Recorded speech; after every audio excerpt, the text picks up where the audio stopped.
He had that cheeky smile and a twinkle in his eye, and he was just made his presence, didn't he? And he was so, so kind, so thoughtful.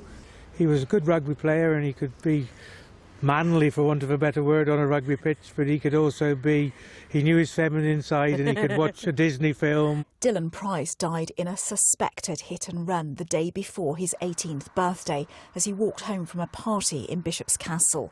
United in grief, his family are desperate to know more about what happened. I can't understand why they haven't come forward and said, I'm so sorry. I just don't understand.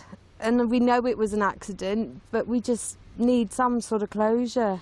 We're grieving as a family, but it's also the wider community. People walk home from the pub, from dances, from everything, all the time at the weekends. Yeah, and I think it's very much shocked them and scared them. His mum is going through treatment for cervical cancer. I've already had chemo, I've got to have an operation, and like stress doesn't help with cancer. Dylan was found along this unlit section of the B4385 in Bishop's Castle in the early hours of Sunday, the 19th of September. West Mercia Police want to hear from anyone who was in the area at the time or who has information on what happened. 4, 5. His family say he was devoted to his niece and best friends with his older sisters, Izzy and Livy. Just please come forward. That's it. It's allowing us to start to grieve properly, just to understand it, because we've just got questions going through our head. It could be anything, but if anybody knows anything as small or as big as whatever, just what we ask is to come forward.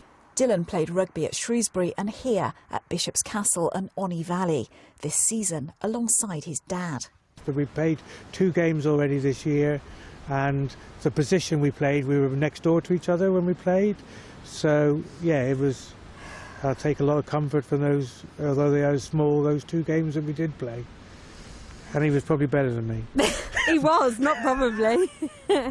A memorial event at the rugby club has raised thousands of pounds for his funeral and for charity. Coach and player Tom G was a lifelong friend. Everyone had a memory with Dylan, a very good memory, and he always made everyone feel like he was their best friend. We were more mates than brother and sister. Yeah. We were best friends, all of us. Yeah. We'll set up a foundation in his name. He won't be forgotten, ever.